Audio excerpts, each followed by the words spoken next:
Hola queridos roomies, le doy la bienvenida a su podcast favorito, Habitantes del Corazón. Y bueno, les cuento que en este episodio yo he venido como analizando una situación. No sé, ustedes me ayudarán a discernir, me dirán si estoy en lo correcto, si estoy equivocado. Pero bueno, yo me rodeo con muchas familias, visito muchas familias, muchas personas se acercan a consejería, a confesión, a dirección espiritual, a llevar una guía espiritual. Y por lo general, todos los problemas siempre están relacionados con la familia. El otro día estaba reunido con un grupo y le pregunté, un grupo de muchachas, y les pregunté si tenían problemas con su familia, y efectivamente en todas había problemas familiares. Y sí, o sea, como que los problemas familiares es lo que más pulula en general. Pero cuando uno habla con los papás, uno siempre ve o analiza, o al menos es lo que yo he analizado, de que siempre hay hijos problemas, ¿no? Que siempre las quejas de los papás están direccionados a un hijo que no cumple el canon, a un hijo que es rebelde, a un hijo que no parece que fuera hijo de ellos porque ellos los han educado con unos valores, con unas virtudes, con una forma de pensar, con un estilo de vida, y ellos parece que todo eso lo tiraran por la borda, que no les importara, en fin. Y yo, que trabajo con jóvenes, me he acostumbrado a escuchar muchas quejas de muchos papás jóvenes. Ustedes les causan muchos dolores de cabeza a sus papás, pero tranquilo, que no quiero regañarlos. Tal vez voy a defenderlos un poquito hoy, porque el término que utilizan con ese tipo de hijos, ¿saben cuál es? ¿Lo recuerdan? Sí, el de así no hacen las ovejas, así hacen, ¿verdad? Bueno, es el de las ovejas negras. La oveja negra es el término que se utiliza para remitir o para referenciar o para nombrar a ese hijo que se sale del cascarón, a ese hijo que se sale de la mano de los papás, a ese hijo que siempre le ha causado problemas a sus padres, o a ese hijo rebelde. Es la relación más rápida que hay, oveja negra y rebeldía. Pues hoy quiero hablar de las ovejas negras, pero no quiero hablar en contra de las ovejas negras. Hoy quiero hacer apología a las ovejas negras, sabiendo que apología es defensa. Hoy voy a salir en defensa de ustedes, ovejitas negras.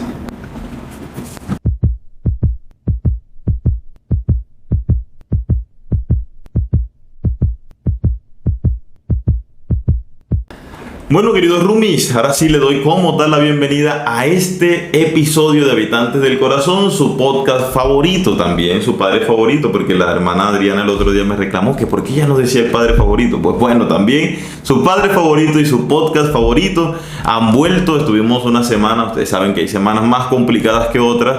La semana pasada no pudimos grabar, este era el episodio de la semana pasada, pero bueno, no importa, descansamos también, descansaron ustedes también de mí, y ahora venimos más recargados a hablar en este episodio sobre las ovejas negras, apología a las ovejas negras, porque vamos en defensa de las ovejas negras, queridos roomies. Yo quisiera saber quién de ustedes se identifica como una oveja negra. Ojalá pueda ponerlo en los comentarios y decir: yo soy oveja negra porque hice esto, porque hice lo otro. Claro, si no les da pena, si no les da vergüenza, pero sí quiero conocer sus anécdotas de ovejas negras. En el fondo yo también fui una oveja negra. Una oveja negra porque no seguí los sueños o los proyectos que en su momento mi mamá tenía conmigo. En ese momento fue rebelde, en ese momento me fui de casa, pero obviamente para el seminario. A otras personas dirán: uy, pero es que eso no es ser oveja negra, se fue para el seminario a seguir los caminos de Dios. Pero bueno, también fue como un acto de rebeldía. Pero uno llega a casas y a casas uno se da cuenta que siempre hay un hijo particular, siempre hay un hijo que es el dolor de cabeza de sus papás, que es el rebelde, que va en contra de todo eso. Muchos de esos hijos terminan muy bien, muchos de esos hijos terminan muy mal, como pasa con las ovejas blancas de la familia. Hay ovejas blancas que terminan muy bien, como hay ovejas blancas que terminan muy mal. Porque es que el que le vaya bien en la vida o no, el que tengas una vida exitosa, no depende de qué color de oveja eres. No depende si eres el rebelde o eres el borrego que siempre estás haciendo lo que los otros están pidiendo, estás cumpliendo con los cánones o algo así. No quiero que esto suene despectivo, como si yo estuviera hablando en contra de las ovejas buenas o ovejas blancas de la familia, solo que es como para afianzar esa diferencia. Y para enfocarnos hoy en las ovejas negras, tal vez de pronto haga también un podcast haciendo una apología de las ovejas blancas y de los muchachos bien portados, como yo, por ejemplo, que fui un muchacho bien portado, aunque ustedes a veces no lo quieran creer, pero bueno. Entonces, bueno, ya en su momento hablaremos de las ovejas blancas. Pero yo me pregunto, ¿de dónde sale el término ovejas negras? O sea, ¿por qué la oveja negra y por qué la oveja negra siempre se le tiende como a separar, siempre se le tiende a rechazar? Bueno, obviamente este es un término pastoril, viene de los rebaños y viene como de la época medieval. Cuando se tenían los rebaños, siempre por lo general aparecía una ovejita negra. ¿Y cuál era el problema de esa ovejita negra? ¿Y por qué esa ovejita negra era excluida? ¿Y por qué los pastores no le daban como tanta importancia a las ovejas negras? Porque no tenían un valor comercial. Por ejemplo, las ovejas blancas producen obviamente lana blanca y ellos tienen una ventaja, y es que esa lana podía teñirse fácilmente. En cambio, como tú tiñes un pelaje negro, como tiñes tú la lana negra, no se puede. Entonces eso hacía que los compradores o los comerciantes no les interesara ese tipo de lana porque no la podían comercializar y obviamente no tenía un buen valor dentro del mercado. Y si no tiene un buen valor dentro del mercado, entonces ¿para qué gastar pólvora en gallinazo? Entonces eso es lo que hacía que las ovejitas negras fueran excluidas. Y desde ahí se comenzó que aquellas ovejas que no fueran igual a las del rebaño, a las otras ovejas del rebaño, a las otras 99, para utilizar términos bíblicos, entonces fuera rechazada y excluida. Y es lo que pasa o ha pasado con las ovejas negras, y ya no estoy hablando de términos pastoriles, estoy hablando de términos humanos, es lo que ha pasado con las ovejas negras a lo largo de los tiempos. Pero yo quiero que veamos esto desde la perspectiva cristiana. Porque las ovejas negras, ojo que no estoy hablando ya de ovejas, estoy hablando de personas. Las ovejas negras se caracterizan por muchas cosas, pero yo quiero quedarme con 3 el día de hoy. La primera, son expertas en decepcionar a la familia. Claro, porque es que las familias los han educado con unos valores, con unos criterios, con unas ideas. Y las ovejas negras tienden a salir de esas ideas, tienden a salir de ese cascarón. Y yo en su defensa, ¿qué diré? Que no todo lo que es normal es correcto. Ojo, no todo lo que es normal es correcto. Una oveja negra puede ser la típica chica que se niega a lavar los platos, que se niega a aprender a cocinar, porque ella lo que quiere ser es una empresaria, una caballota, una facturona. Si ves, cuando la mamá lo único que quiere es enseñarle a que ella sea una buena esposa, a que ella sea una buena ama de casa, a que ella sepa atender bien a su marido. No estoy justificando esas actitudes, ojo, estoy hablando del plano general. Pero esa es una oveja negra, porque mientras la mamá la educa desde el machismo, ella quiere educarse desde la libertad. Y entonces eso siempre va a generar confrontaciones entre madre e hija, porque tienen formas de pensar diferentes, porque tienen estilos de vida diferentes, porque tienen una visión del mundo muy diferente. Entonces ella es la catalogada como la oveja negra. Y así en todos, en la parte espiritual también. También en la parte espiritual he sido oveja negra cuando uno no sigue los parámetros o los cánones que te dicen de estilos o de forma de actuar. En fin, todo eso va cambiando y todo eso va variando. Pero muchas veces estos hijos terminan decepcionando a sus familiares. Crean grandes sufrimientos a sus familiares, pero no solamente a ellos. No solamente causan sufrimiento a sus papás, ellos también sufren eso. Una oveja negra también sufre la decepción de sus papás. Una oveja negra también sufre el que sus papás se sientan frustrados por las decisiones que él toma. Una oveja negra también sufre el no ser valorado, el no ser aceptado, el no ser enaltecido como tal vez sí con los otros hermanos. Y eso hace que aun cuando sean personas de muchísimas cualidades, aun cuando sean personas que tengan muchas capacidades, tienden a ser un poquito acomplejados, tienden a ser un poquito inseguros porque los papás no han afianzado ese tipo de situaciones. Pero a veces, hermanos, a veces, queridos roomies, es bueno. A veces es bueno decepcionar la familia. Yo lo decía en alguna homilía y eso generó un poquito generó un poquito de malestar, porque yo decía, a veces los hijos tienen que aprender a desobedecer a los padres. Y yo lo reafirmo hoy. A veces los hijos tienen que aprender a desobedecer a los padres, porque si yo hubiese sido obediente ciegamente hacia mi mamá, hoy yo no fuera cura, por ejemplo, porque mi mamá no estaba muy gustosa de eso. Entonces, uno a veces tiene que decir, no, yo voy a seguir mi propio camino. ¿Pero te vas a equivocar? Sí. ¿Pero te vas a dar duro? Pues sí. Pues te vas a arrepentir. Pues bueno, me arrepiento, pero voy por mi camino porque es mi camino, porque ustedes ya siguieron su camino, ustedes bastante que se equivocaron. Les agradezco que no quieren que a mí me pase lo mismo, que yo no sufra igual, pero a veces la vida también se trata de asumir riesgos, de aprender de los propios errores que nosotros cometemos. Entonces, a veces sí es válido decepcionar a la familia cuando la familia no entra en tu misma dinámica, que tú quieres seguir tu camino de ser un artista y tu familia dice eso no da plata, pero te vas. No, pero es que es tu camino y es el que tú quieres trazar. Y uno dice, desde la perspectiva cristiana, ¿cómo entendemos eso? Miren, hermanos, yo les voy a decir algo, y ojalá a mí no me vayan a excomulgar por lo que yo les voy a decir, pero si hubo una oveja negra, esa fue Jesús. O sea, analicemos el prototipo de personalidad que era Jesús. Jesús cumple todos los parámetros para ser una oveja negra. El primero, decepcionar a la familia. Vaya que decepcionó a la familia. ¿Y ustedes no se acuerdan ese pasaje bíblico donde está la familia de Jesús y María también? Que habría que interpretar por qué María estaba en ese revoluto de la familia, y fueron a buscar a Jesús y querían llevárselo, y entonces llega, es el típico de maestro, te busca tu madre y tus hermanos, y le dice el Señor, mi madre y mis hermanos son los que cumplen los que escuchan la palabra de Dios y la cumplen. Si ves, pues resulta y pasa que la familia tomaba a Jesús por loco. O sea, Jesús se había perdido un tornillo, ellos fueron a buscárselo y a llevárselo porque el pobre estaba desorientado y estaba llevando a mucha gente a creer cosas absurdas que iban en contra de los valores, de las virtudes, de las ideas y de las teologías y de la religión que la familia le había enseñado. Jesús iba en contra de todo eso. Jesús decía, el sábado no fue hecho para el hombre, sino el hombre para el sábado. Jesús decía, hombre, coman cerdo, eso no importa, porque al final lo que importa es lo que sale del hombre y no lo que entra. Lo que entra va para el excusado, pero lo que sale sí sale del corazón.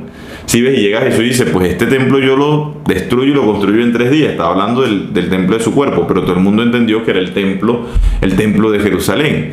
Si ves, y entonces están recogiendo espigas los discípulos y se le acercan los fariseos a reclamarle, y llega Jesús y dice, pero si hasta David hizo eso, si David hizo eso, ahora que yo no lo haga y que mis discípulos no lo hagan, si al final yo soy Dios.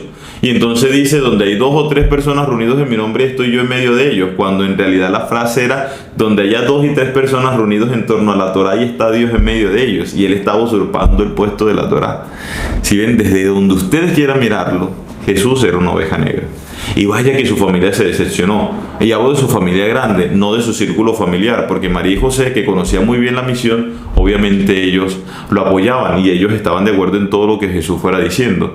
Pero para su familia, Jesús fue una persona que se salió del cascarón y que al mismo tiempo estaba diciendo mal de su familia, porque todos aquellos que eran judíos fehacientes, cumplidores de la ley, decían, ¿y de qué familia de Jesús? Mira, de ellos. Y eso los hacía sentir vergüenza, los hacía sentir humillados, porque Jesús estaba desvariándose, porque Jesús estaba perdiendo el tornillo, porque Jesús estaba loco.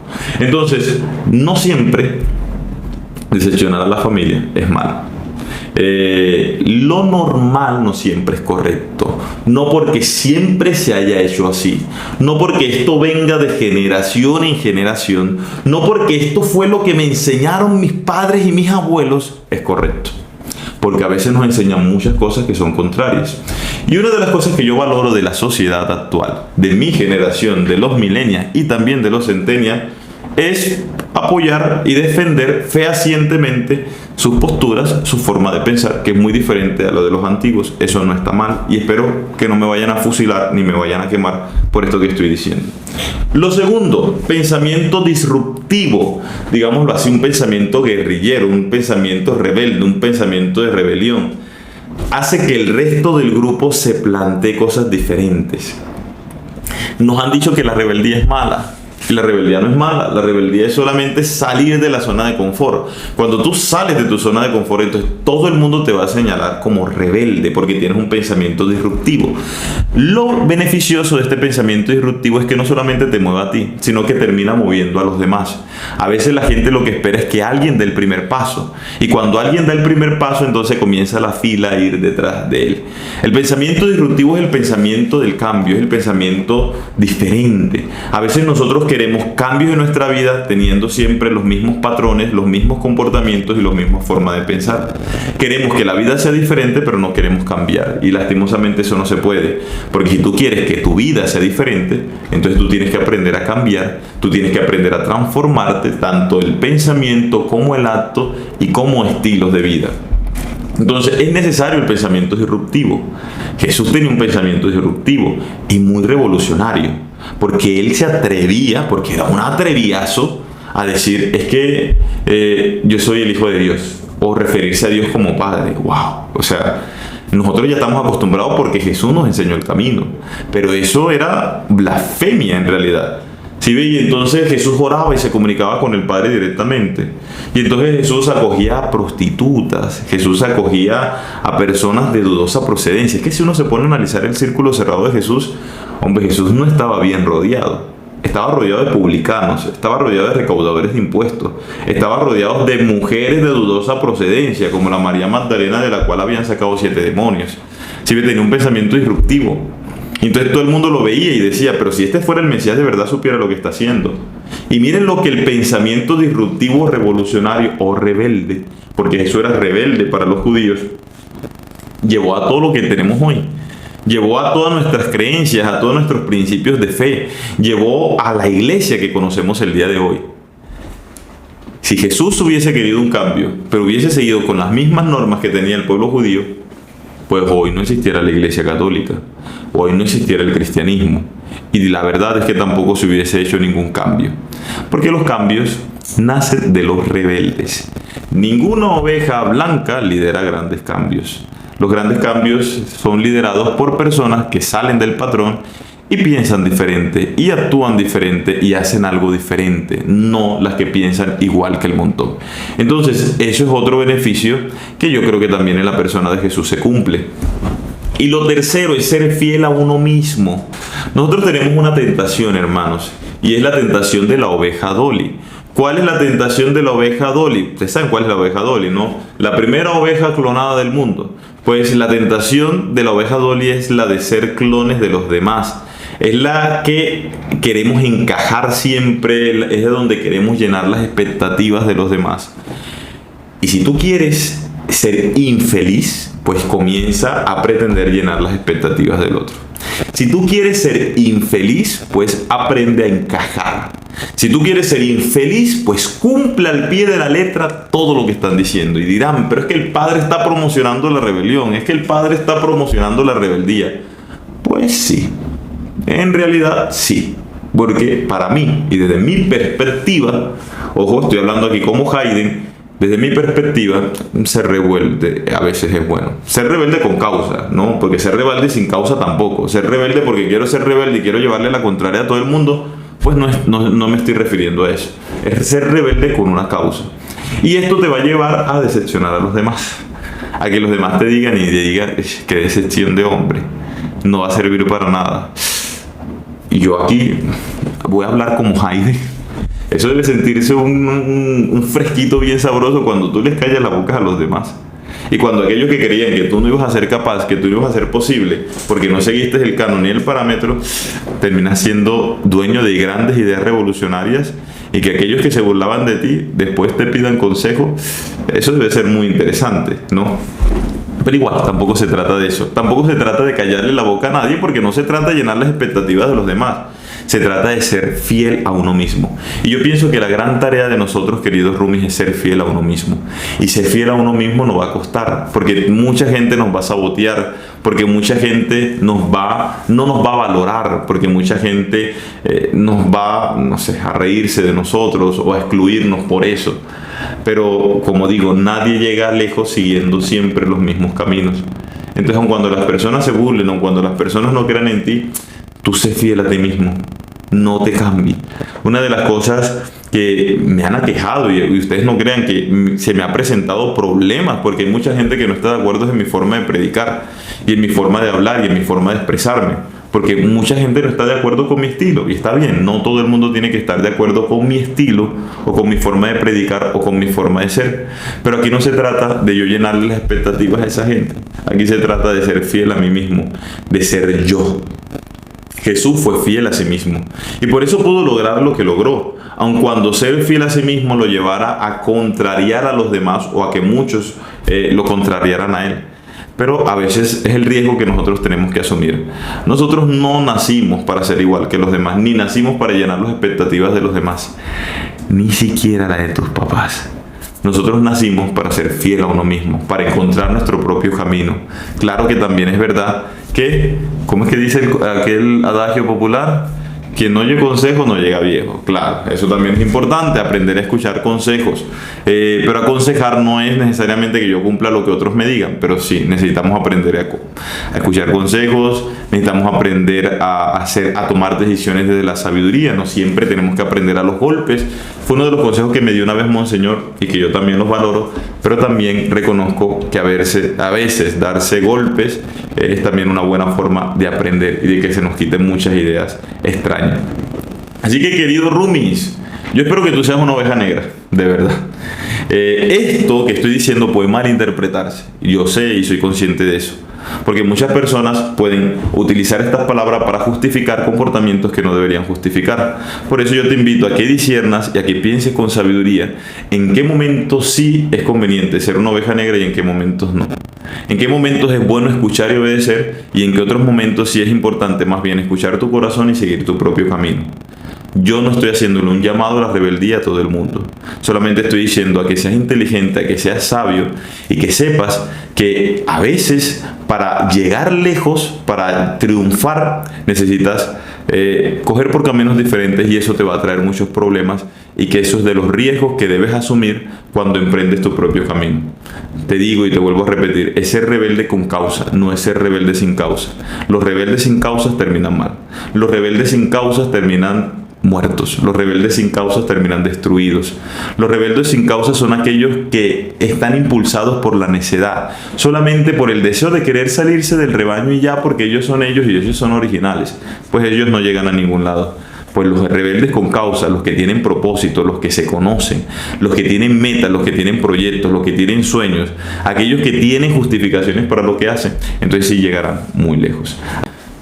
Así que, queridos roomies, me gustó mucho poder compartir contigo. Ojalá puedas compartir este episodio con las ovejas negras que conozcas y con todas las personas. No es la mejor forma de ayudarme. Recuerden que esto gasta dinero, gasta tiempo, pero es más por la evangelización, es más por anunciar el rostro fresco de Cristo, quisiera llamarlo de esa manera. Entonces la mejor manera que tienes para ayudarme es compartirlo, es dejar tu comentario, es darle me gusta, darle 5 estrellas en Spotify si puedes, y eso me va a dar más alcance y para que otras personas también puedan escuchar este episodio. Etiqueta a esa oveja negra de tu familia, o si eres tú, bueno, dejas tu comentario y alza la mano, yo soy la oveja negra, y bueno, ahí estaremos orando también por ti. Que pases una feliz semana, que el Señor te bendiga grandemente y recuerda siempre sonríe, porque eso no duele.